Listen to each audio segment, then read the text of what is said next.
Bonjour à toutes et à tous. L'actualité nationale a commencé par les vœux des chefs traditionnels et guides religieux au chef de l'État ivoirien, Alassane Ouattara.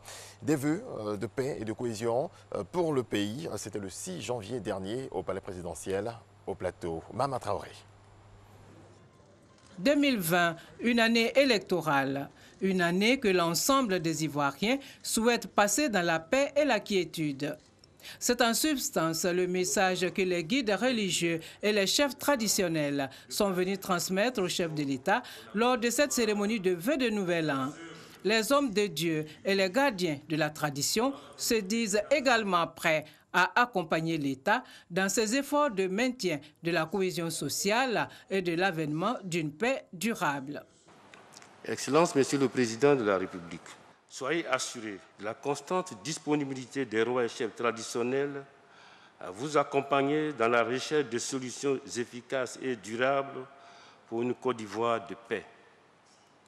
Nous réaffirmons solennellement notre engagement indéfectible à continuer nos efforts en faveur de la paix et de la cohésion sociale, sans lesquels aucun développement réel et durable n'est possible. Le Forum des confessions religieuses vous encourage, tout en vous assurant de ses prières, à garder le même dynamisme afin de battre de nouveaux records au plan économique et social et dans le domaine du développement humain et de la lutte contre la pauvreté. Nous vous encourageons à redoubler d'ardeur et de remettre l'ouvrage chaque fois que cela sera nécessaire. Maintenir ce niveau d'avancement du pays et l'améliorer demandera de construire nécessairement un citoyen ivoirien nouveau, avec un esprit nouveau pour qui le bien public et l'intérêt général seront au centre de ses préoccupations. Réconforté par ce soutien, le chef de l'État a assuré les guides religieux et les têtes couronnées de la détermination du gouvernement à garantir la sécurité des Ivoiriens. Le président Alassane Ouattara dit miser sur leur contribution pour bâtir l'Ivoirien nouveau. La construction de l'Ivoirien nouveau qui m'est cher est aussi l'une de vos préoccupations. Je m'en réjouis. Le gouvernement ne ménagera aucun effort pour y parvenir à travers notamment le système éducatif et la célébration du mérite et de l'excellence, afin de motiver chacun de nos concitoyens, notamment les plus jeunes, pour le travail bien fait et pour une meilleure prise de conscience de l'intérêt général. Cette mission doit aussi être la vôtre, en invitant chacun de nos concitoyens à la responsabilité, au civisme et à la tolérance. À retenir également de ces échanges de vœux le souhait des chefs religieux et traditionnels de voir éradiquer la violence en milieu scolaire, respecter les prix borchants des matières premières et les acteurs politiques jouer la carte de l'apaisement. Le commentaire de Awa Touré.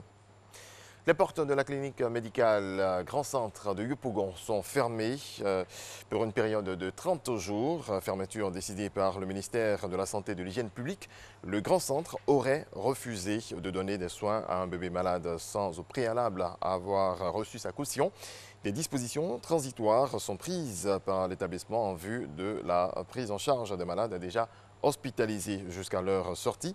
Aucune admission ne doit être effectuée selon un communiqué du ministère de la Santé et de l'Hygiène publique.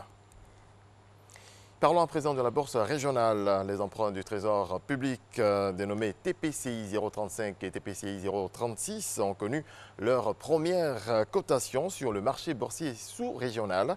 Cette cotation marque l'entrée en bourse des obligations émises par l'État ivoirien sur le marché financier de l'UEMOA. Jean-Luc Bangbo. Par le son de cette clochette, les emprunts TPCI 035 et TPCI 036 du Trésor public font leur entrée sur le marché boursier sous-régional. Deux obligations émises entre juin et août 2019 pour un montant total de 196,6 milliards de francs CFA et qui contribueront à satisfaire les besoins de financement de l'économie ivoirienne.